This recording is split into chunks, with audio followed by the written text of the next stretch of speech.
Alright, welcome to the Reality Workshop. Today is a beautiful day. We just went through a 20-degree day and now we're into a 70-degree day overnight. I'm back working on the Nova today. A little bit of fine-tuning. I'm still working on the wiring harnesses. As you know in the previous, I'm still trying to get my windshield wipers and stuff to go. I've got lights. I don't have any turn signals, but I bought a switch to go in the column. I'll do another video when I tear that all apart. I changed the oil in the view. These Saturn views, I'm really liking these things because you talk about simple engineering. The engineers that design these things, you know, I'd like to shake their hand. They really made it for a working person to be able to go in here and do some things. Okay, I was underneath it. Everything's accessible.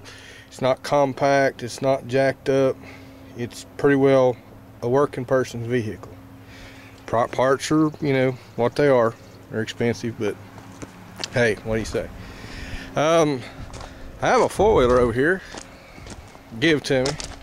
Been on it a few days. I probably should have made a video on it, the Reality Workshop, but the reality is this thing is so far gone. Motor's in decent shape, but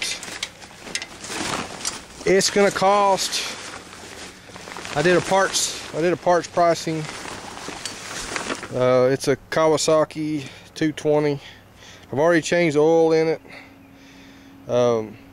I've been working a little bit. I don't have no brakes. The ball joints are gone. This piece was upside down here. You can see where this is broke. It was all tie rod on the other side's gone. The axle seals are gone. But I did get the starter tore apart and get it unstuck and get it to where it worked.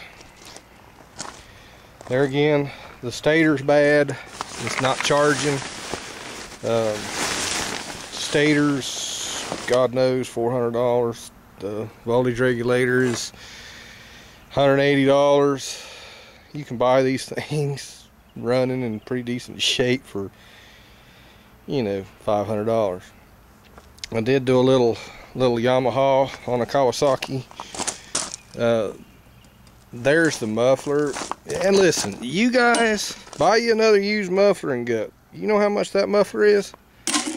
That muffler right there is $265 for a four-wheeler.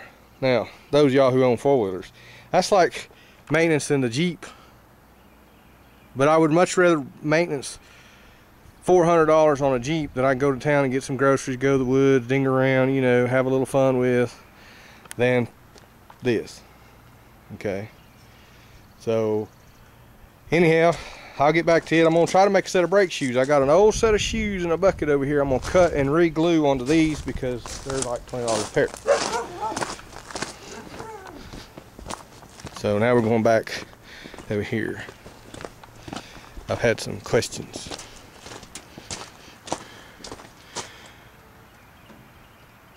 Alright. We're going to do start. Now this is a hot start. I've already had it running today because I've been checking fluids in it, transmission fluids, tidying up a few things. And I got it to where it starts on the switch. I had to go down to the neutral safety switch. But this is what it sounds like.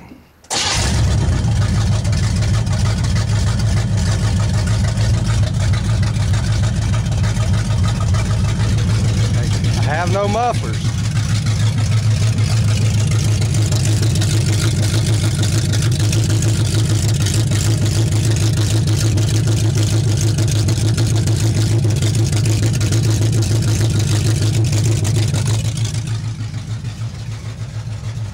There's the gauges we installed. I don't have the voltage hooked up yet. I'm still working on it.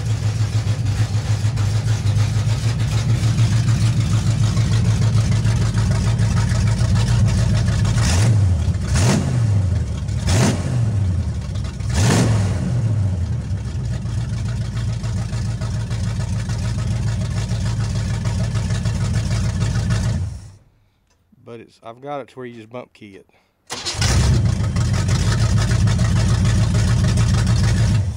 It don't turn nothing when she cranks. That's what you want to do to a Chevrolet. And it's tough to achieve that. It took me years to master that.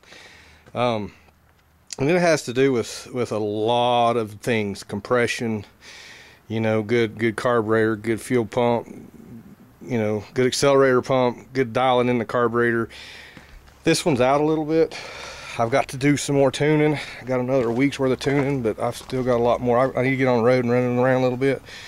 It's been setting for a while. Kind of go back to the braking procedures. Yeah, you heard me rivet a little bit. I just barely tapped it. So she's close. This thing's going to be a monster. It's not going to be like the 700 horses you see on YouTube or anything like that. But this little 383 is going to push this little fella down the road just nicely. And I'm hoping to get 21 miles a gallon. That's my plan. If I come out 18, 17, 16, I'll be tickled. But I want to get him into the 20s if I can. And there are ways to doing that.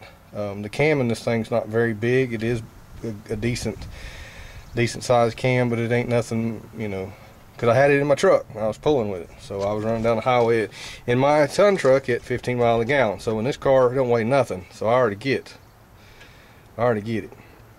Or my son, I should say, already get it. But anyhow, I just wanted to give you a kind of a update on the Nova. The radiator's got a hole in it. Down in there somewhere. I've seen it steaming. I'm gonna have to pull the radiator out and take it and have it redone. That's a copper radiator. Guys, if you got copper radiators, hang on to them. Take them to the radiator shop and find you a good one, get them rebuilt. To replace that radiator in copper, it's $586. You can buy them aluminum jobs, you know, plastic tanks or whatever, or if you're going to pay $500, you might as well get one of those Moroso aluminum square box radiators and go with it. But I like copper. It spans, and, you know, it's just original radiator. I like to hang on to it. So, anyhow, that is it for the day. I've got a lot more work. Like I said, I get into some other stuff. I will make another video.